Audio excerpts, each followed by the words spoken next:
Hi, this is the OPPO A1 and I'll show you how to change lock screen wallpaper on this device.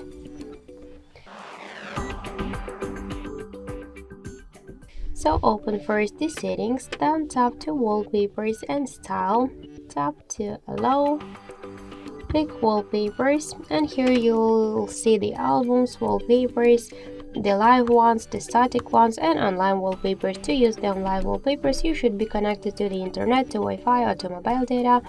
So let's use one from the regular default wallpapers. Just select one from them, tap to apply and click lock screen. Wait a second, and after that let's just check the result. So as you can see, we just successfully changed our wallpaper.